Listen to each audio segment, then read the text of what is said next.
ବୁଢ଼ା ପିଲାଟି ଦିନରୁ ଭାରି ପରିଶ୍ରମ। ଗାଁର ଯେତେବେଳେ ହାଇସ୍କୁଲଟିଏ କରିବାକୁ ସ୍ଥିର କରାଗଲା ସେତେବେଳେ ସେ ଯୁବକ ଲାଗି ପଡ଼ିଲା ପୁରା ଦମରେ ସହଯୋଗୀଙ୍କ ସହ ସହକର୍ମୀ ହିସାବରେ। ସ୍କୁଲଟି ଠିଆ ହୋଇଗଲା। ଗାଁ କମିଟି କ'ଣ ଭାବିଲା କେଜାଣି ସୁ ଉଦ୍ୟୋକ୍ତା ବିବେଚନାରେ ପିଲାଟିକୁ ସ୍କୁଲରେ ପିଅନ ଚାକିରିରେ ରଖିଥିଲା। କାରଣ ପଢ଼ା ତାର ବହୁତ କମ୍। ଆସ୍ତେ ଆସ୍ତେ ବଡ଼ ହୋଇ ସଂସାର କରି ନିଜର ଏକମାତ୍ର ପୁଅକୁ ସେ ସ୍କୁଲରେ ମନ ଦେଇ ପଢ଼ାଇଲା। ଆଉ ପରେ ସ୍କୁଲଟି ସରକାରୀ ହେବାରୁ ବୁଢ଼ା ମୁଠାଏ ପେନସନ ପାଉଛି। ପୁଅ କିନ୍ତୁ ଅଫିସ ଚାକିରି କରି ରହିଛି ସହରରେ। ଘରେ ବୁଢ଼ା ଆଉ ବୁଢ଼ୀଟେ। ଘର ଆଗରେ ବୁଢ଼ାର ଗୋଟେ ବଡ଼ ବାଡ଼ି। ଦିନୁ ଦିନ ଲୋକ ମଜୁରୀ ବଢ଼ିଯିବାରୁ ସେ ବାଡ଼ିରେ ଆଉ ଆଗ ପରି ଫସଲ କରିପାରୁନାହିଁ। ବସିବା ଆଗରୁ କାଶିବା ଭଲ ନୀତିରେ ସେ ବାଡ଼ିରେ ଥରୁଟେ ହଳ ବୁଲେଇ ଦେଇ ଖଡ଼ା ମଞ୍ଜା ବୁଣିଦିଏ। ମାଟି ଉର୍ବର ହେତୁ ବେଶ ବଡ଼ ବଡ଼ ଖଡ଼ା ହୁଏ, ଭାରି ମିଠା। ଯିଏ ଥରୁଟେ ସେ ଖଡ଼ା ଖାଇବ ସେ ଖୋଜି ଖୋଜି ପୁଣି ଆସି ନେବ। ବୁଢ଼ା ତ ଭାରି ପରିଶ୍ରମୀ।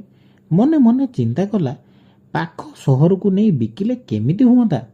ଗାଁରେ ଗୋଟେ ଖଡ଼ାକୁ ଟଙ୍କା করে ନବାକୁ ବି ପଛଘୁଞ୍ଚା। ଥରୁଟିଏ ଶକତ ବିଡ଼ାଟିଏ ବାନ୍ଧି ପାଖ ସହରକୁ ଭୋର ଭୋର ରେଳରେ ଗଲା।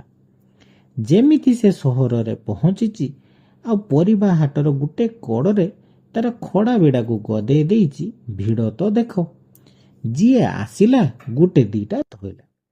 ପ୍ରଥମେ ବୁଢ଼ା ଖଡ଼ା ଗୋଟାକୁ 2 ଟଙ୍କା, ତାପରେ ଲୋକଙ୍କ ନବା ଆଗ୍ରହ ଦେଖି ସାନ ବଡ଼ ଭେଦରେ 5 ଟଙ୍କା ପର୍ଯ୍ୟନ୍ତ ବିକିଲା। ଏମିତି ପ୍ରତିଦିନ ସକାଳୁ ଆସୁଥାଏ। ଅଳ୍ପ ସମୟରେ ବେପାର ସାରିଦେଇ ପୁଣି ଘରକୁ ଫେରିଯାଏ।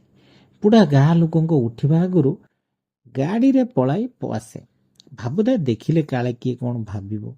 ଲୁଭିଟେ ବୋଲି କହିଦେବେ, ପୁଅ ଚାକିରିଆ, ଜମିବାଡ଼ି ବି କେତେ, ବୁଢ଼ା ପେନସନ ବି ପାଉଛି, ତଥାପି ଲୁଭ। ମନରେ ଏ ଭୟ ଯୋଗୁଁ ସେ ଗାଁରେ କାହାକୁ କିଛି ନ କହି ଲୁଚି ଛପି ତା ବେପାର ଚଲାଇଥାଏ। ଭଲ ବି 2 ପଇସା ପାଉଥାଏ। ଦିନେ ଗୋଟେ ବଡ଼ ବିଡ଼ା ବାନ୍ଧି ଷ୍ଟେସନକୁ ଆସିଛି। ହେଲେ ଦେଖିଲା ବେଳକୁ ଗାଡ଼ିଟି ଆଗରୁ ପଳେଇଛି। ବୁଢ଼ା କରିବ କ'ଣ? ଭାବିଲା ଏଇଠି ଶାଗ ମାଛ ଧରରେ ଦେଇଦେବ। ଏ ଟାଣ ଖରାରେ ଆଉ ସହରକୁ ଯିବନି। ଠିକ୍ ଏତିକି ବେଳେ ଗାଡ଼ିଟାଏ ଆସିଲା। ବୁଢ଼ା ଆଗ ପଛ କିଛି ନ ଭାବି ଗାଡ଼ି ଚଢ଼ି ସହରରେ ପହଞ୍ଚିଗଲା। ବୁଢ଼ା ଖଡ଼ା ଭଜା ମୁଣ୍ଡେଇ ଗରମରୁ ହାଲିଆ ଅନୁଭବ କରୁଥାଏ। ତଥାପି ସାହସ ବାନ୍ଧି ହାଟ ଜାଗାକୁ ଗଲା। ଗଦେଇ ଦେଲା ଖଡ଼ା ବିଡ଼ା ସବୁ। ହେଲେ ହାଟ ସରିଯାଇଥିବାରୁ ଖଡ଼ା ବିକ୍ରିରେ ବହୁତ ଡେରି ହେଉଥାଏ। ଟାଣ ଖରାରେ ବସି ମୁଣ୍ଡରେ ଗାମୁଛା ଭିଡ଼ି ଦେଇ ସେ ବିକି ଚାଲିଥାଏ। କ'ଣ ହେଲା କେଜାଣି ହଠାତ୍ ବୁଢ଼ାର ଥରେ କି 2 ଥର ବାନ୍ତି ହୋଇଗଲା। ଦେହଟା ତାର ବିଗିଡ଼ି ଗଲା। ଆଖି ଖୋଲିଲା ବେଳକୁ ସେ ଦେଖୁଥାଏ ତା ପୁଅ ତା ଆଖି ଉପରେ ପାଣି ଛିଞ୍ଚୁଛି। ହଠାତ୍ ଆଖି ଖୋଲିଲା ଆଉ ସେ ଶୁଣିଲା ପୁଅ କର୍କଶ ସ୍ୱରରେ କହୁଛି, ବାପା, ମୋର କ'ଣ ଇଜ୍ଜତ ମହତ କିଛି ନାହିଁ? ତମେ ଏଇଠିକି ଆସିଛ ଏ ଖଡ଼ା ବିକ୍ରି କରିବା ପାଇଁ? ସାଙ୍ଗେ ସାଙ୍ଗେ ଗୋଟେ ଅଟୋକୁ ଭଡ଼ା କରିଦେଇ ବାପକୁ କହିଲା, ଏଇ ଅଟୋ ଭଡ଼ା କରିଦେଇଛି, ତମେ ଘରକୁ ଏଇଥିରେ ବସି ପଳାଅ, ଆଉ ଏଠି ରୁହ ନାହିଁ। ଆଗରେ ଅଟୋ ଡ୍ରାଇଭର ଗାଡ଼ି ଚଲାଉଥାଏ। ପୁରା କନସେନ୍ଟ୍ରେସନ ରାସ୍ତା ଉପରେ ଦେଇଥାଏ। ଆଉ ପଛରେ ବୁଢ଼ା ମଉସା।